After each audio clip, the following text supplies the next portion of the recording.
So yesterday I did a video on Marjorie Taylor Green, and on the Thursday before Donald Trump intentionally crashed our economy, how she took a lot of money, almost $750,000 worth of trades, and moved her money from stocks into low yield treasury bonds. Well, I mean, it seemed like a good idea to do. I mean, I understood why she did it. Having that foreknowledge to be able to save your ass because you know people in the government is, it's kind of cool, I guess. If you're a fucking crook, if you're a fucking... At any rate, it didn't pay off quite like she thought it would, right? So she ended up moving all this money into bonds. And now I'm going to tell you, in my video yesterday, I told you what the percentage of bonds in our market are owned by foreign countries. It's our debt. You understand? So our bonds, foreign countries can buy bonds in our market. And because of that volatility that Donald Trump introduced into our economy, our economy is too volatile. So not only did Marjorie Taylor Green not make out quite like she thought she would, she probably would have done better if she just left her money alone in the stocks. Because, after he put that pause on stocks after saying policies were permanent, and that whole big fiasco, I did a video on that too, about him not being able to keep his story straight. And, if you're going to play chicken with somebody, you can't let them know you're going to blink, right? But he always blinks. For somebody that just can't admit he's wrong, he blinks all the time. All the time. Such a pussy. Anyway, she didn't do that well. And also,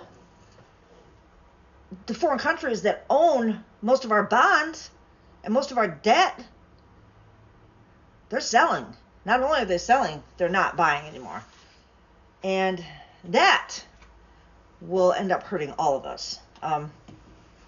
But, not like Donald Trump cares. But I was thinking she was going to make out like a bandit yesterday, but she didn't. She didn't.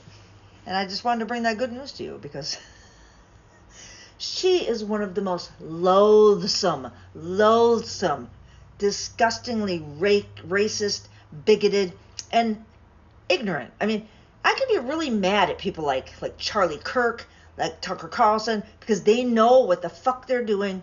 They know what they're doing when they spread lies and they push propaganda. Oh, Churchill was the main villain of World War II, is what Tucker Carlson repeats. Now, people like that, he knows better. He knows what he's doing. He's a little mustache man apologist, okay? He's a Shotzi apologist is what he is. And they're still in the minority. They just think that they just won in a landslide, which they fucking didn't. They won a plurality, not even a majority of votes. And more people stayed home than voted for Trump.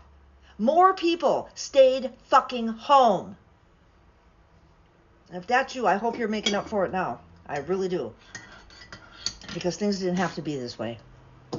And if you were paying attention and just paying attention, just paying attention to what's going on in politics. Because politics, whether you like it or not, whether you find it unsavory or not, whether you think both sides are liars and both sides are corrupt or not, politics affects you. And now, if you have kids, you're understanding that, Department of Education, poof, they're making funding disappear, especially for disabled children, which is especially egregious, but this is what they're doing nonetheless. But anyway, I just wanted to bring you the good news that Marjorie Taylor Green did, even with her prior knowledge of the stocks, because of Donald Trump's being such a pussy and putting a pause on tariffs across the board, well, leaving 10%.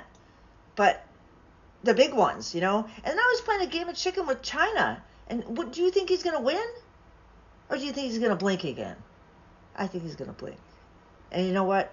I'm pretty sure that President Xi Jinping of China, has read The Art of War, right? So Yeah, we're going to see. But I think China's going to win this game.